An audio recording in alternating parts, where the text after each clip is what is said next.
Hello guys, welcome to Tokyo Vlogs. And இன்னைக்கு வீடியோவில் நீங்கள் பார்க்க போகிறது சேனக்கிழங்கோட அந்த செடியை வச்சுட்டு ஒரு பொரியலே பண்ண போகிறாங்க. ரொம்ப ரொம்ப ரொம்ப இன்ட்ரெஸ்டிங்காக இருக்குது. ஏன்னா சேனக்கிழங்கே வந்துட்டு ஃபர்ஸ்ட் ஆஃப் ஆல் நமக்கு ஒரு டாஸ்க் தான். அது வந்துட்டு கொஞ்சம் சொரிச்சல் மாதிரி இருக்கும் நமக்கு சாப்பிட்றதுக்கு. ஸோ அதனாலேயே மேக்ஸிமம் அந்த ஒரு சேனக்கிழங்கை நம்ம வந்துட்டு வேண்டாம் அப்படின்னு சொல்லிட்டு ஒதுக்கி வச்சுருவோம். அதனோட செடியை வச்சு ஒரு பொரியல் பண்ணுறாங்க அப்படின்றது எனக்கு ரொம்பவே வந்துட்டு புதுசாக இருந்துச்சு. அது இல்லாமல் அது வந்துட்டு ஒரு செடி வந்துட்டு கொய்யா செடி மாதிரி இருந்துச்சுன்னு வச்சுக்கோங்களேன். லைக் கொய்யா செடி மாதிரியே தண்டெல்லாம் கொஞ்சம் பெருசாக ஒரு மரம் வந்துட்டு குட்டியாக இருந்துச்சுன்னா எப்படி இருக்கும், அந்த மாதிரி ஒரு ஃபீலில் இருந்துச்சு. இதை வந்துட்டு எப்படி குக் பண்ண போகிறாங்க, இது எப்படி வந்துட்டு குக்காக போகுது அப்படின்றதே எனக்கு வந்துட்டு ரொம்ப ரொம்ப இன்ட்ரெஸ்டிங்காக இருந்துச்சு, எப்படி பண்ண போகிறாங்க அப்படின்ற ப்ராசஸே. ஏன்னா இலை எல்லாமே ரொம்ப ஸ்ட்ராங்காக இருந்துச்சு. நார்மலாக நம்ம வந்துட்டு முழுக்கீரையை இந்த மாதிரி தண்டை இலையை வச்சு நம்ம பொரியல் பண்ணுவோம். பட் அது வந்துட்டு ஓரளவுக்கு நல்லா சாஃப்டாக இருக்கும். பட் இது வந்துட்டு இன்னும் கொஞ்சம் ஹார்டாகவே இருக்கும். இலையெல்லாம் எப்படி தான் குக் பண்ண போகிறாங்கன்னு சொல்லிட்டு நம்ம பார்க்கலாம். இதனோட ஹெல்த் பெனிஃபிட் நான் இவங்கக்கிட்ட கேட்டேன். அப்போ அவங்க சொன்னது அல்சருக்கு வந்துட்டு ரொம்பவே நல்லது, வயிறு அந்த மாதிரியான பிரச்சனைக்கெலாம் ரொம்ப நல்லது. அண்ட் பேசிக்கலி கீரைனாலே நமக்கு அயன் எல்லாமே இருக்கும். அதுதான் வந்துட்டு இவங்க எனக்கு சொல்லியிருந்தாங்க. நான் இலையை வந்துட்டு சும்மா கடித்து பார்த்தேன். கடிக்கும் போதே நாக்கில் வந்துட்டு லைட்டாக அந்த சொரிச்சல் மாதிரி ஒரு ஃபீல் வரும் இல்லையா, அது வந்துச்சு.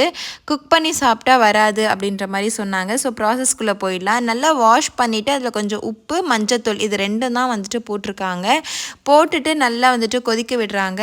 அண்ட் ஒரு இன்ஃபர்மேஷனும் சொல்லிக்கிறேன், கீரையை வந்துட்டு நம்ம குக் பண்ணும்போது மேக்ஸிமம் மூடி க்ளோஸ் பண்ணி குக் பண்ணக்கூடாது. அண்ட் சின்னதாக இருக்கும் பச்சை மிளகா, நீங்கள் பார்த்துருப்பீங்க. அது வந்துட்டு கேரளாவோட ஸ்பெஷல். நான் காலேஜ் படிக்கும்போது என்னோடய கேரளா ஃப்ரெண்ட் வந்துட்டு இந்த பச்சை மிளகாவில் ரெசிபிலாம் பண்ணி கொண்டு வருவாங்க. எனக்கு அப்போ அது ரொம்ப புதுசு. ஸோ இப்போ வந்துட்டு இங்கே வந்ததுக்கப்புறமா இந்த பச்சை மிளகா எனக்கும் கொஞ்சம் நல்லா பழக்கமாயிடுச்சு. ரொம்ப குட்டி குட்டியாக இருக்கும். ஸோ அதையுமே அரைச்சி இதில் போட்டுட்டாங்க. ஸோ இதில் எல்லாமே வந்துட்டு நல்லா குக் ஆகணும். தண்ணி எல்லாமே ஃபுல்லாக வந்துட்டு வதங்கணும். இவ்வளோதாங்க. ரொம்ப சிம்பிள் தான் நினைக்கிறேன் குக் பண்ணுறது. பட் அப்புறம் அந்த செடியை வெட்டி கட் பண்ணி வைக்கிறதா கொஞ்சம் ப்ராசஸ் போல். அண்டு நல்லா குக் ஆனதுக்கப்புறமா ஆல்மோஸ்ட் இந்த தண்ணியெல்லாம் வதங்கினதுக்கப்புறமா கோகோனட் ஆயிலை வந்துட்டு போட்டுக்கிறாங்க. இது கேரளாவோட ஸ்பெஷாலிட்டி, எல்லாருக்குமே தெரியும். ஸோ அந்த மாதிரி கோகோனட் ஆயில் போட்டுட்டு அதுவுமே கொஞ்சம் நல்லா குக் ஆகிட்டு அந்த ஒரு ஸ்மெல் வரும் இல்லையா, ஸோ அந்த ஸ்மெல் வரும்போது துருவி வச்சுருந்த தேங்காய் இதை வந்துட்டு ஆட் பண்ணிக்கிறாங்க. இவ்வளோதாங்க. ரொம்ப சிம்பிள் அண்ட் ஈஸி ரெசிபி இது. வீட்டில் நீங்கள் முடிஞ்சிச்சுன்னா ட்ரை பண்ணி பாருங்கள்.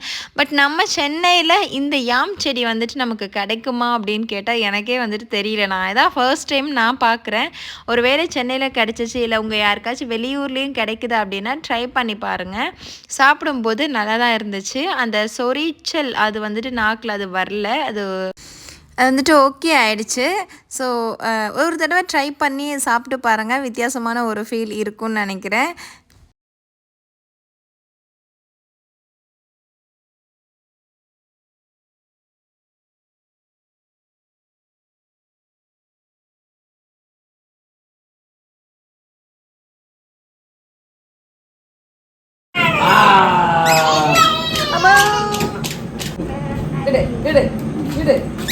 ayo ambil uang dia. Oh, sound. Udah pagi. Ambil pagi. Inna.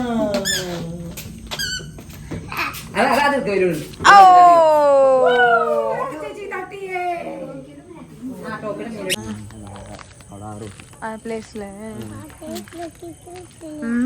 பிளேஸில் அச்சானி பாப்பாக்க டோக்கிக்கு வந்துட்டு மெடிசன் கொடுத்துருக்கோம். அதுக்கு முன்னாடி வந்துட்டு என்ன பண்ணால் ஸ்டாப் பண்ணுறதுக்கு முன்னாடி கொஞ்சம் ஸ்நாக்ஸ் சாப்பிட்டாங்க. சுகியனும் அதுக்கப்புறம் ஒரு முறுக்கும் சாப்பிட்டாங்க. அதனால் அதிகமாக தண்ணி தாகம் வந்துடுச்சு போல். நார்மலாக ஸ்நாக்ஸ் சாப்பிடும்போதெல்லாம் நமக்கு நிறைய தண்ணி தாகம் வரும் இல்லையா, அந்த மாதிரி. பட் மெடிசன் கொடுத்துருக்கறதுனால அடுத்த 1 ஹவருக்கு வந்துட்டு தண்ணியும் குடிக்கக்கூடாது அண்ட் எதுவுமே சாப்பிட கொடுக்கக்கூடாது. அதனால் சரி ஓகே அப்படியே நைட்டு வந்துட்டு நம்ம ஸ்ட்ரீட் வாக் மாதிரி கூட்டிகிட்டு போயிடலாம் அப்படின்னு சொல்லிட்டு கூட்டிகிட்டு போயிட்டுருக்கோம். ஏன்னா கொஞ்சம் தண்ணி தாகம் அதிகமாகிடுச்சு போல் கேட்டுக்கிட்டே இருந்தா. அதுக்கப்புறமா வந்துட்டு நைட்டு விருந்துக்கான டின்னர் வந்துட்டு ரெடி பண்ணிட்டாங்க. எல்லாருமே ஆஃபீஸ் போயிட்டுருக்கறனால வீட்டில் குக் பண்ண முடியல. அதனால ஆர்டர் பண்ணி வர வச்சுட்டாங்க. லைக் வெள்ளப்பம், பரோட்டா, நான், அதுக்கப்புறம் பீஃப், அதுக்கப்புறம் வந்துட்டு barbecue chicken and pepper chicken, அதுக்கப்புறம் சிக்கன் குழம்பு, எல்லோரும் ஒன்றா உட்காந்துட்டு சாப்பிட்டுட்ருக்கோம். இந்த மாதிரி ஒன்றா உட்காந்துட்டு சாப்பிடும்போது எனக்கு எப்போவுமே வந்துட்டு ஞாபகம் வர ஒரு விஷயம், நான் 7th ஸ்டாண்டர்ட் படிக்கிற வரைக்கும் இந்த மாதிரி ஒரு இது வந்துட்டு எப்போவுமே எங்கள் வீட்டில் இருக்கும். ரொம்ப ரொம்ப ஹாப்பியாக இன்னும் ஒரு படி முன்னாடி போயிட்டு வீட்டில் வெளியே வெண்ணிலா வெளிச்சத்தில் இல்லை மாடியில் வெண்ணிலா வெளிச்சத்தில் தான் நாங்கள் சாப்பிடுவோம். எங்களோட பிக்கஸ்ட் பர்சன் வந்துட்டு நாங்கள் அந்த 7th ஸ்டாண்டர்டுக்கு அப்புறமா மிஸ் பண்ணிட்டோம். அவங்க இல்லாமல் அப்படியே லைஃபே வந்துட்டு புரட்டி போட்ட மாதிரி தான் ஆயிடுச்சு. ஸோ அந்த மாதிரி எப்போவுமே எனக்கு வந்து ஒன்றா உட்காந்து சாப்பிட்றங்கனாலே எனக்கு வந்துட்டு அந்த ஒரு விஷுவல் அப்படியே வந்துட்டு போயிடும். സിംബ ഇതിപ്പോ ഒരുമാതിരി നാളികേര മുളക്ക സിംബയ്ക്ക് നമുക്ക് കണ്ണുമുക്കൊക്കെ വരയ്ക്കാം. തേങ്ങയ്ക്ക് മുടി വന്ന പോലെ ഉണ്ട്. ഇങ്ങോട്ട് വായോ. സ്ഥലമില്ല. ഞാൻ സിംബ വരച്ചു. സിംബ നീ പറഞ്ഞ പോലെ അത്ര എളുപ്പമുള്ളവരോട് അല്ലടി ഞാനന്ന് മനസ്സിലാക്കുന്നു. ഇതും കൊണ്ട് വരയ്ക്കാറുണ്ടല്ലോ ശക്തിമാൻ പോക്കി എന്തെങ്കിലുമൊക്കെ. അയ്യോ ഇതെന്തത്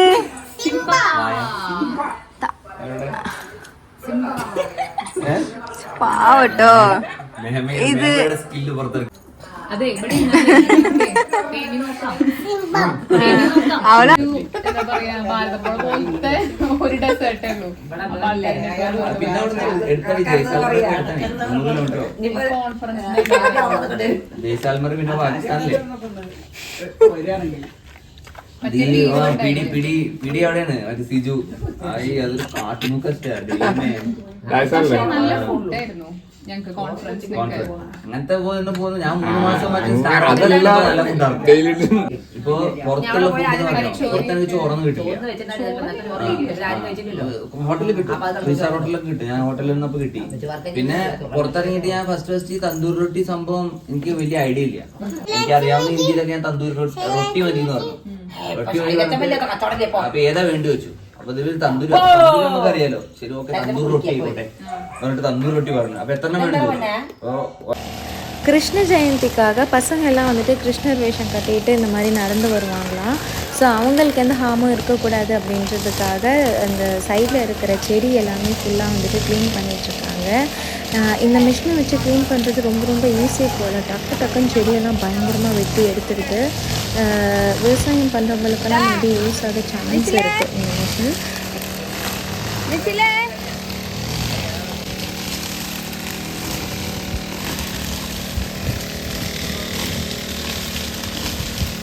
നാളെ കൃഷ്ണ ജയന്തിക്ക് വെക്കണം.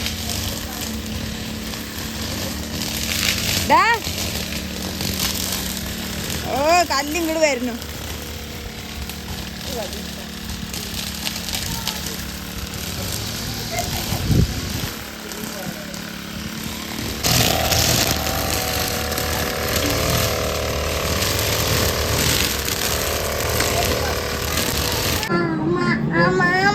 സ്വാതിമാമ അത് മാമ അമ്മ മറന്നുപോയി ഇട്ടിട്ട് പോയി. ഇപ്പൊ വരും സ്വാതിമാമ.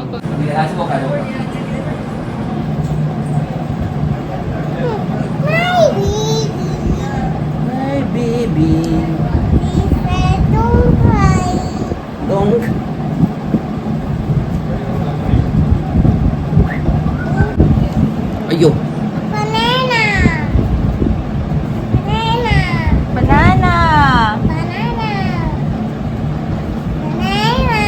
ബനൈന എന്നാ സുനൈന എന്ന് പറഞ്ഞോളൂ. ഏത് പോയി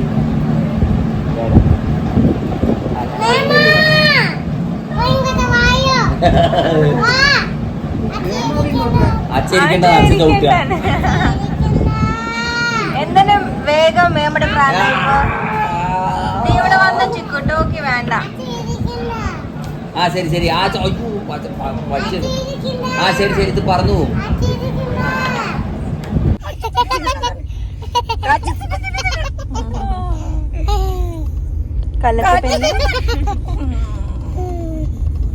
വെയിറ്റിംഗാ ചെയ്യാൻ വേണ്ടിട്ട്.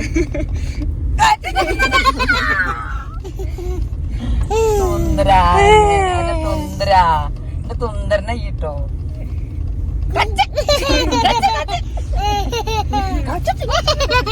വരി വരി വരി വല്ലാണ്ടായാലേ. open ആക്കി. Gate open ആക്കി.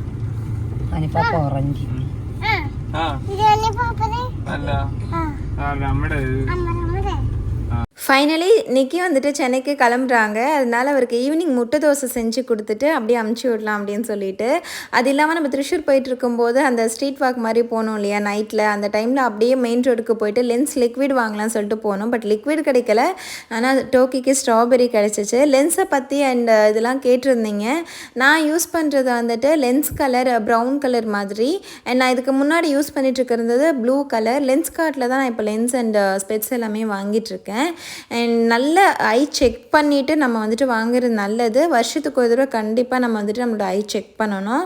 இன்னும் டீட்டெயில்டாக லென்ஸை பற்றி டீட்டெயில்ஸ் உங்களுக்கு வேணும்னா தனியாக வீடியோ எடுத்து போடுறேன்.